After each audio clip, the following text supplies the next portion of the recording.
O aplicativo do Cresce São Paulo é a principal ferramenta de acesso aos serviços e comunicação do Conselho. Faça agora o download na App Store e na Play Store. E siga nossas redes sociais no Facebook e Instagram. Boa noite, tudo bem?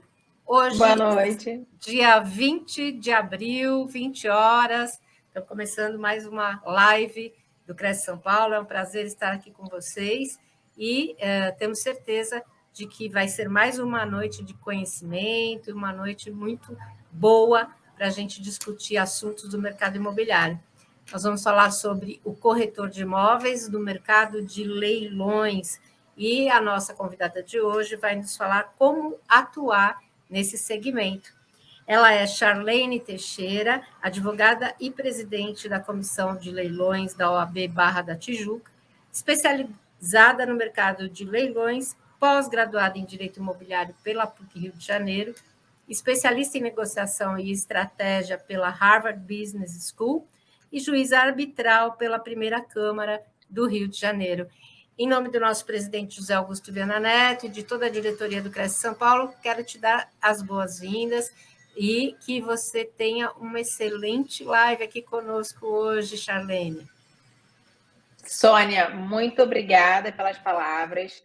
Agradeço a você e ao Cresce mais uma vez pela confiança na minha docência aqui com vocês e na minha transferência de conhecimento nesse mercado que eu trabalho, exerço, mentoro e gosto muito, tá bom? É mais um prazer estar com vocês. Cresce São Paulo aqui é minha segunda vez e que venham muitas outras.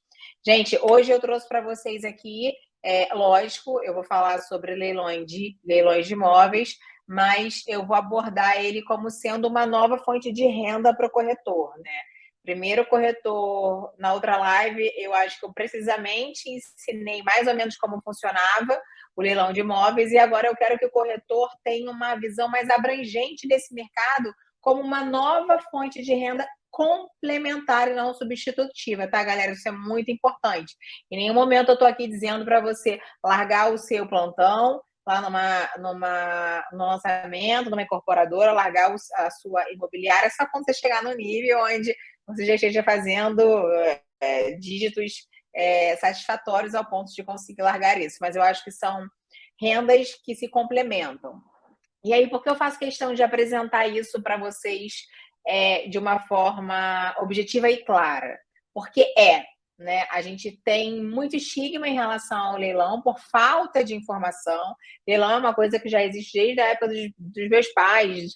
Desde quando existe dívida no mundo, existe leilão. Porque leilão nada mais é do que uma ferramenta para garantir o pagamento de uma dívida. Ou seja, existem várias pessoas nesse círculo, que é o credor, é a pessoa que precisa receber, o devedor, que é quem está sendo executado, quem deve, o leiloeiro, que é o intermediário entre esses dois, e um arrematante, que é a pessoa que vai arrematar esse imóvel e vai meio que solucionar todo esse problema, porque ele vai estar arrematando o imóvel, esse dinheiro vai pagar o credor e se sobrar algum dinheiro, vai para o executado que sobrar. O leiloeiro também recebe. A taxa média de valor que o leiloeiro recebe ao longo do Brasil é de 5%. Por que eu falei taxa média? Porque em alguns locais, dependendo do juízo, o juiz, já vi juiz da taxa de 9% sobre o valor arrematado e já vi juiz da 2% sobre o valor arrematado. Charlene, por que existe essa discrepância de porcentagem? Porque às vezes a gente está falando de um lote, uma fazenda de 20, 30 milhões de reais, onde o juiz entende que 2% é sim um valor muito justo em cima dos 30 milhões de reais. E já um outro valor muito mais baixo, o juiz entende que 7,5%, 8%, 9% seria um valor justo para o leiloeiro receber. Por quê? Porque o leiloeiro ele tem todo um trabalho de criação de site, ele tem uma responsabilidade para manter aquele site ativo, confiável e no ar. Né? Hoje em dia, muito mais após as pandemias, a gente tem a grande maioria dos leilões sendo feitos de forma online. Existem os leilões online, que é 100% por vídeo. Existem os leilões híbridos, que é quando existe na modalidade online e concomitantemente ao vivo, e existem os leilões que são só ao vivo, né? E aí, por que ainda existem os leilões que são só ao vivo? Porque às vezes são leilões de grande complexidade, são leilões de grandes valores e que não pode de jeito algum dar qualquer tipo de erro ali, porque é uma coisa muito séria. Então, no ao vivo é muito mais difícil dar erro. Não cai a internet, o sinal não falha, não tem atraso, né? Às vezes uma pessoa deu um lance e o outro deu um lance, dependendo da internet que tenha, pode acontecer. É muito difícil de acontecer, mas pode acontecer de gerar uma frustração quanto a isso, porque o rapaz consegue comprovar que deu lance 2h15 e o outro consegue comprovar que deu 2h14, enfim, para a gente não ficar nessa disputa. Então, os leilões presenciais ainda se fazem presentes por conta de uma segurança jurídica, tá bom? Em dito isso, né, sendo muito resumidamente aqui explicando os leilões para vocês e a função social dele, que é justamente a solução de dívidas, eu queria que vocês entendessem o papel de vocês nesse mercado. Vocês têm um papel muito importante. Eu hoje trabalho com leilão, eu sou advogada que presto consulta, consultoria, assessoria e dou aulas, ou seja, sou mentora de leilões. Eu ainda me considero muito mais advogada do que professora, ainda mais porque o fato de eu estar ativamente trabalhando no mercado como advogada, isso me dá muito mais base e prova social para eu levar para os meus alunos, né? Porque eu provavelmente devo ter dito isso na outra palestra, eu digo isso em todas as palestras que eu vou, porque eu gosto muito dessa frase, que é no campo de batalha que a gente se fortalece, né? Que a gente encontra as dificuldades. Então, nada melhor do que a gente estar ali no campo de batalha, vendo os imprevistos e aprendendo a solucioná-los, né?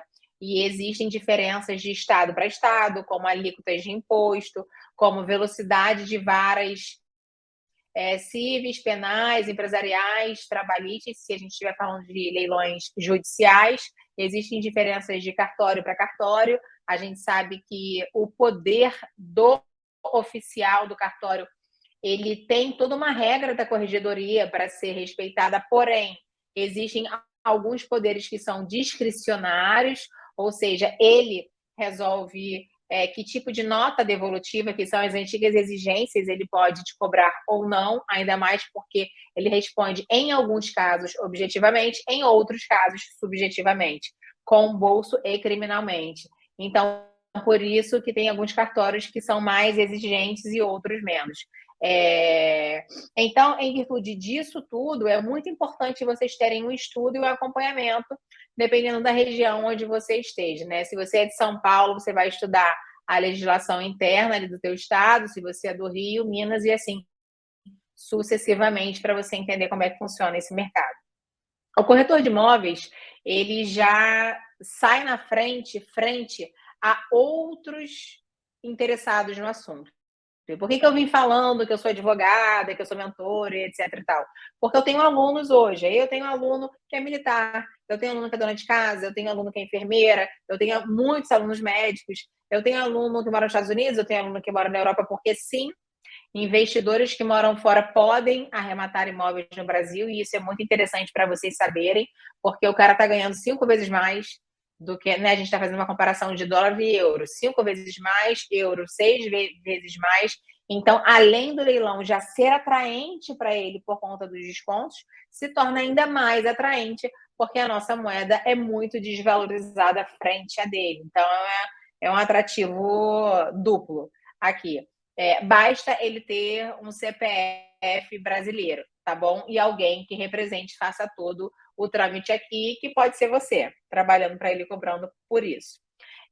Então, apesar de ser uma modalidade, um processo, onde qualquer pessoa que aprenda como funciona todo o mercado, estude lei, entenda como funciona, ela pode trabalhar nesse mercado. O corretor, ele já está ali.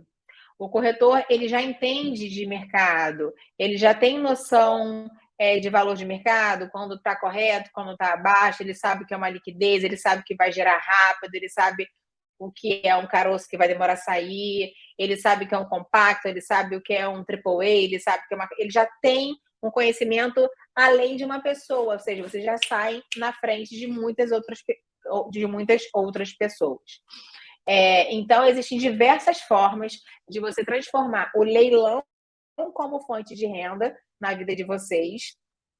Eu vou começar. Uma delas seria, né? No caso, eu posso apresentar para o meu cliente um serviço cortado em parcelas, onde ele já tem um imóvel que ele quer só que eu faça uma análise, ou onde ele tem o valor que ele quer, mas ele quer que eu faça uma busca, onde ele já sabe qual é o imóvel e ele já sabe fazer análise, mas ele precisa que eu represente ele lá no dia, onde ele já fez todo esse processo, mas ele quer que eu resolva a parte burocrática.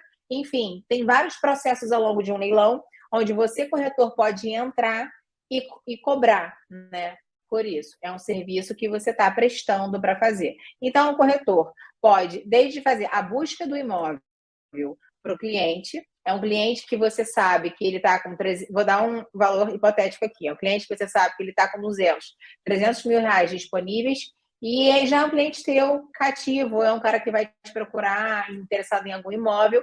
E aí você fala para ele, olha, eu tenho esse imóvel aqui no valor de mercado, ou eu tenho esse outro imóvel aqui que você pode comprar, porque ele está com desconto, na verdade o valor de mercado dele é 500 mil, mas a gente consegue fazer ele por 300, porque ele é o imóvel da Caixa Econômica, ele é o imóvel do Banco do Brasil, ele é o imóvel do Santander. Todos os bancos possuem carteiras de imóveis para colocar à venda em venda direta, né, em venda online, porque esses imóveis, eles decorrem de créditos imobiliários que foram feitos com o banco e as pessoas que pegaram esses créditos não conseguiram pagar. Então, o banco vai lá e retoma o bem, porque o bem era o garantidor dessa dívida, tá bom? Então, você pode oferecer para o seu cliente esse outro imóvel, onde ele vai ter um gasto dentro do orçamento que ele te apresentou. Vai ser mais sedutor para ele, porque provavelmente vai ser um imóvel que vai estar numa região melhor, ou será um imóvel maior, porque ele é um imóvel de uma categoria acima que está com desconto. E quem é que paga você? Não é o teu cliente, é o banco. O banco vai te pagar a porcentagem de 5%. Isso é interessante para o seu cliente, isso é interessante para você, porque você não vai receber aquela famosa voltinha, né?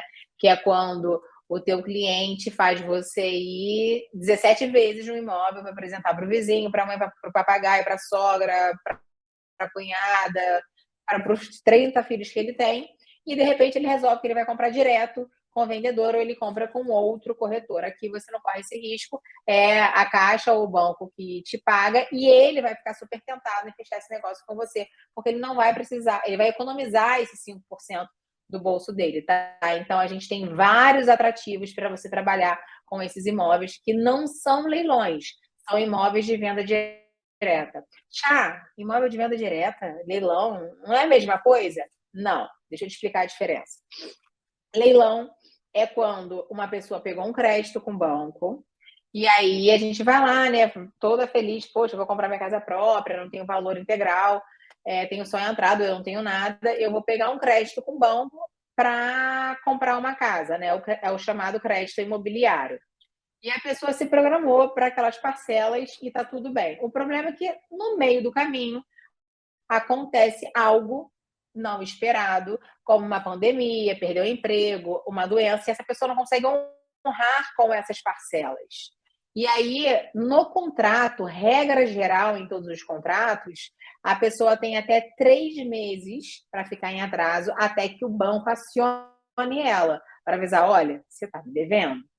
E a gente sabe que na prática o banco até leva um pouquinho mais de 3 meses para avisar, mas no contrato, tá, que regra geral, que após 3 meses o banco vai lá e te envia uma notificação extrajudicial via cartório avisando: senhor Joaquim das Neves, viemos por meio desta informar que o senhor encontra-se em atraso em 3 parcelas, conforme o contrato tal. E aí eles colocam os juros e correção e eles te dão 15 dias úteis para você pagar urgar a mora, que a gente chama, né? Que é pagar tudo que você tem em dívida. Se você não se explica, se você não tenta fazer nada, se você não paga, o banco, de acordo com a lei de alienação fiduciária, é uma lei específica para esses tipos de contratos.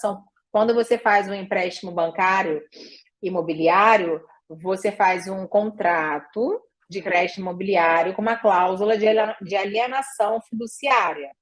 Que significa o quê? O banco te empresta o dinheiro, mas o imóvel que você está comprando vai ser a garantia desse empréstimo. Ou seja, esse imóvel fica em propriedade do banco, em nome do banco, até que você quite a dívida. Quando você quitar a dívida, aí sim a transferência da propriedade desse imóvel vem para o seu nome. E aí você deixa de ser o devedor e passa a ser o proprietário desse imóvel. Então, você consegue só ter a propriedade quando a dívida é quitada. Até lá, o banco é o credor fiduciário. Por isso, e por conta do embasamento que a lei dá para o banco, ele tem a possibilidade de, quando ele te notifica e você não paga essa dívida em 15 dias, ele automaticamente vai no cartório de registro de imóveis, apresenta todo o procedimento que a lei manda ele fazer, que ele já fez, e fala: olha, vem aqui consolidar a propriedade desse imóvel, porque esse meu executado não cumpriu com o que está no contrato. E aí ele tem a liberdade de levar esse imóvel a leilão sem precisar passar por nenhum processo judicial, porque a lei já garante isso. Beleza, entenderam como é que a gente chega no leilão aqui? Chegando lá no leilão, teve o primeiro leilão e o segundo leilão. Deserto, ninguém apareceu.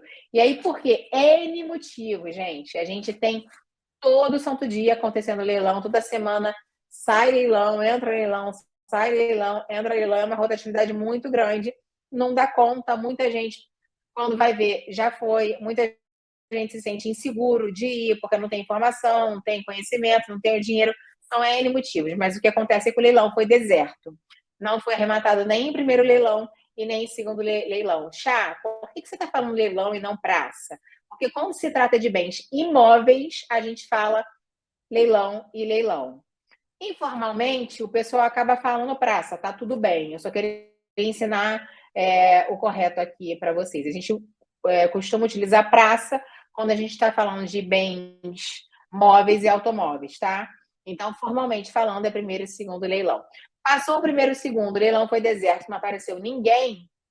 O que acontece, então? O banco vai lá e fala: bom, então eu vou redimir esse executado da dívida, vou dar uma quitação, ele vai embora para casa dele e esse imóvel passa a ser integralmente do banco. Não interessa se a pessoa já pagou 10, 15, 20, 30, 40% desse imóvel, tá bom? Lógico que tem discussão doutrinária, majoritária, minoritária, que defende que pode, não pode, etc e tal, mas o entendimento hoje pacificado, que é o que acontece, é que esse imóvel passa para a carteira de imóveis do banco, para a holding dele, como sendo a PJ, e a pessoa que tinha dívida, ela fica com a quitação dessa dívida. Então, esse banco então, esse imóvel passa a ser do banco como se fosse meu, como se fosse a minha casa.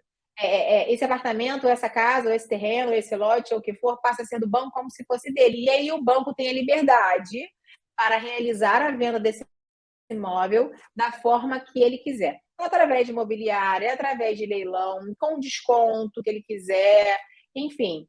Por isso que a gente encontra tantos imóveis com descontos tão chamativos e as pessoas acham que é pegadinha. Domingo mesmo agora finalizou um leilão de um loteamento em Sorocaba, onde o terreno valia 4 milhões e 200 reais e saiu por 260 mil. Aí você vai falar: nossa, que absurdo. É um absurdo maravilhoso para quem está arrematando, para quem está do lado de cá. Mas por que isso acontece? Porque o banco tem liberdade de colocar o desconto que ele quiser. Foi mais de 90% de desconto, né, nesse caso. 2, porque o banco não quer ficar com o capital dele imobilizado. O banco ganha dinheiro com o dinheiro, ele ganha dinheiro com liquidez, ele ganha dinheiro com dinheiro em conta, ele ganha dinheiro te emprestando e cobrando juros em cima de você. Enquanto ele está com o capital imobilizado ali, ele não tem como movimentar esse dinheiro. Então, além das taxas que ele tem que pagar, ele tem que pagar um imposto, um tributo de manutenção, ele tem que tomar cuidado se ninguém vai entrar nesse terreno. E aí, se essa pessoa que entrou, montou uma hortinha, uma casinha de pau-a-pique, o que for, e ela preenche os pré-requisitos de usucapião, ela pode usucapi esse terreno gigantesco e o banco perde esse imóvel.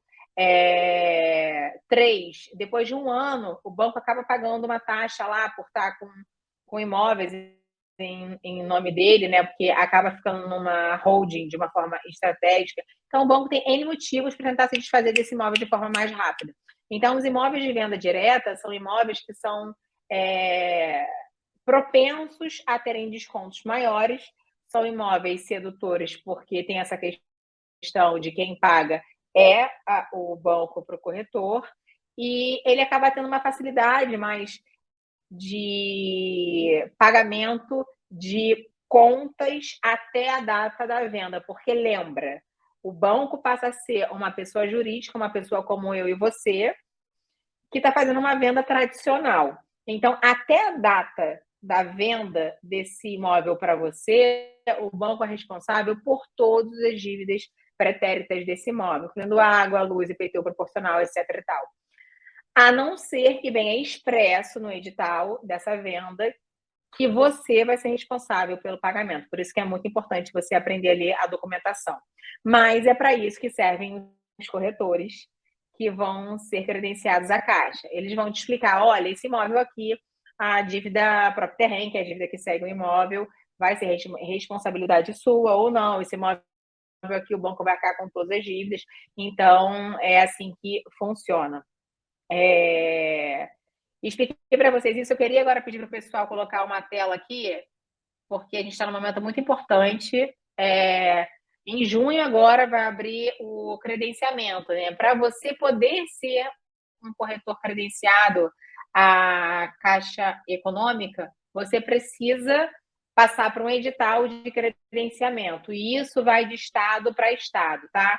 Em cada estado ele ocorre em momentos diferentes do mês. Não é o COFES, tá? Que faz isso, o COFES é nacional, então é o Cresce mesmo.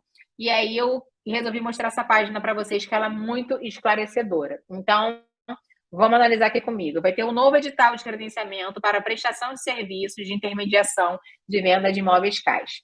É exclusivo, pessoal, para pessoa jurídica. Você que é corretor, pessoa física, corre e tira a sua pessoa jurídica do ramo imobiliário. Atente-se aos prazos para abertura da sua empresa, se for o caso, porque a gente sabe que tem um lapso temporal até que saia a sua PJ. E por que se credenciar? Porque os imóveis caixas representam um excelente nicho de mercado, por tudo isso que eu tenho falado para vocês até agora. Tanto para investidores, né? Tanto para o investidor, porque tem um desconto, ele não vai pagar sua comissão, quanto para o próprio cliente que busca moradia própria, porque ele vê uma oportunidade ali de sair de um aluguel, ir para uma casa própria, ou de sair de uma casa própria, que não é bem o lugar que ele gostaria de morar, é uma casa pequena, e poder ir para um bairro melhor, mais valorizado, ou uma casa, um apartamento maior, visto que são milhares de imóveis, e, gente, são milhares de imóveis. Depois, entra no site que eu vou dar para vocês aqui, para vocês terem uma noção da relação de imóveis que tem lá no Brasil inteiro. Em todos os estados do Brasil. A Caixa paga a contratada a remuneração correspondente a 5% do valor de venda do imóvel, descontado os devidos impostos. Óbvio, né? Isso aí não é culpa da Caixa, todo mundo paga os seus impostos aqui de forma correta. Após a apresentação da matrícula e do registro da compra e venda no respectivo RGI. Então, esse pagamento é feito após concretizada e finalizada a transferência de propriedade que vai ser no RGI, tá bom? Então, você conta com a credibilidade e o suporte da Caixa para alavancar suas vendas e realizar muitos negócios. Você realmente, quando você tem uma chancela da Caixa Econômica, e, gente, eu não sou contratada da Caixa, não estou recebendo nada da Caixa, não faço nenhuma publicidade, nunca nem fiz nada para a Caixa, porque realmente, quando você tem uma chancela da Caixa por trás, isso te dá uma autoridade maior, junto com o Cresce, óbvio. né? E isso alavanca as suas vendas, porque você está mostrando um produto para o seu cliente mais sedutor. Lembrando, eu não estou falando para você trocar o seu trabalho por esse. Eu estou falando para você somar esse ao seu trabalho e aumentar a sua fonte de renda. Agora, no meio aqui em azul, vantagens do novo modelo de PJ. Qual é a vantagem desse novo modelo de PJ que está tendo, pessoal?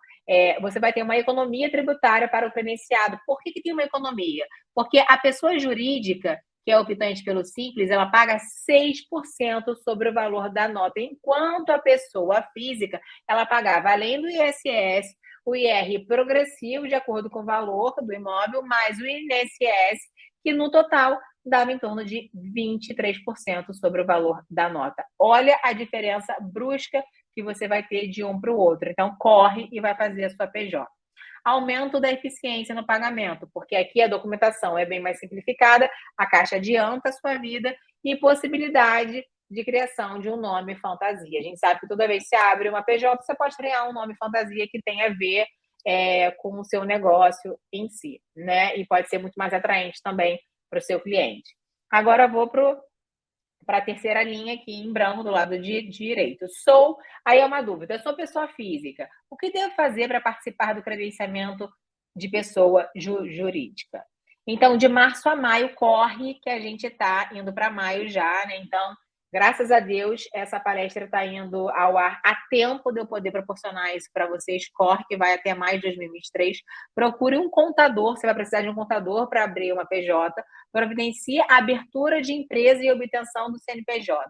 Realize a inscrição municipal para obter permissão para emitir a sua nota fiscal, porque sim, você vai precisar emitir nota fiscal, tá bom? Realize a inscrição municipal para obter permissão para emitir a nota fiscal. Faça a sua inscrição na pessoa jurídica no Cresce de vinculação. Escolha em qual Cresce você quer vincular a sua pessoa jurídica. A cada Cresce diferente, você vai fazendo uma vinculação diferente, tá bom? Pagando anuidade diferente. Em junho de 2023, você vai participar do edital de credenciamento em licitações.caixa, durante um prazo de 15 dias. Então, em junho, pessoal, você já tem que estar com a sua PJ pronta. Corre aqui de março a maio para acelerar a sua PJ, não demora para sair, dá tempo. Você está assistindo isso dia 20 de abril, vai dar tempo. Em junho, você não perde a data. Nesse site aqui, licitações.caixa, você vai ter um prazo de 15 dias para você se credenciar, tá bom? Se você for aprovado no credenciamento, realize a abertura de conta corrente PJ na Caixa. Ou seja, em sendo aprovado, você vai ter que abrir uma conta pessoa jurídica na Caixa Econômica Federal para recebimento das suas comissões. E eu, que já sou PJ, e já possuo contrato com a Caixa, devo participar de um novo credenciamento? Sim.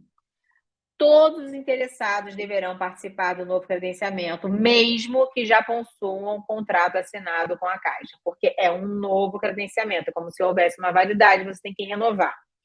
Dúvidas, procure o Cresce de vinculação, o Cresce que você escolheu para se vincular, ou contate a Seven, que é um e-mail, 703@caixa.gov.br. Esse é o momento que vocês vão printar essa tela, porque tem informações que valem ouro, tá bom? Seven é uma empresa que foi terceirizada pela Caixa Econômica Federal para justamente dirimir esses problemas de mercado imobiliário, digamos assim, da Caixa Econômica, porque a Caixa é um banco que foi feita para trabalhar com dinheiro, não com imóvel. Então, a Seven, ela é responsável por isso que o e-mail vai ser encaminhado a ela, é um setor específico para isso. Tá bom, pessoal?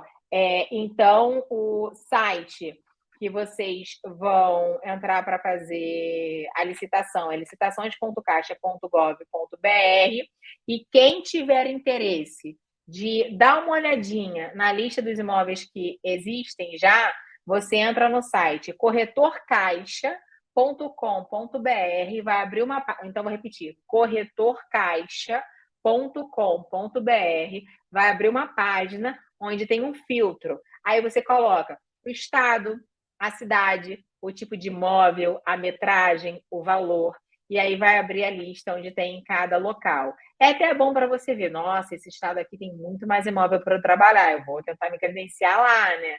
Já é um insight que você tem em relação a isso. Então, para você ter uma noção do banco que eles têm, de valores, se os descontos estão bacanas ou não. Então, esse outro site aqui que eu dei em segunda, só a título de curiosidade mesmo, tá?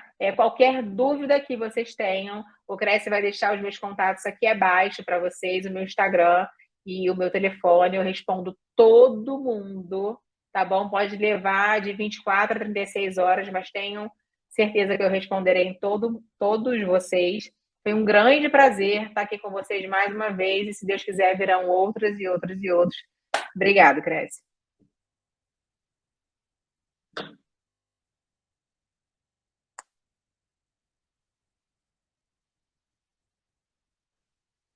Sônia, eu não te escuto, não sei se só eu ou se todo mundo. Ah, tá bom.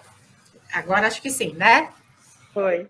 Charlene, muito obrigada pela tua disponibilidade, e realmente foi muito esclarecedor a tua conversa aqui, o teu bate-papo com os nossos corretores, e a gente lembra a todos que os seus contatos estão aqui na tela, e qualquer dúvida, qualquer eventualidade, para que o pessoal realmente mande as perguntas, porque é um assunto de muito interesse, né, para o corretor, é uma fonte de renda a mais para o corretor, né, e realmente os negócios são, a gente sabe que, principalmente para quem trabalha com os imóveis da Caixa, são bons os rendimentos, né?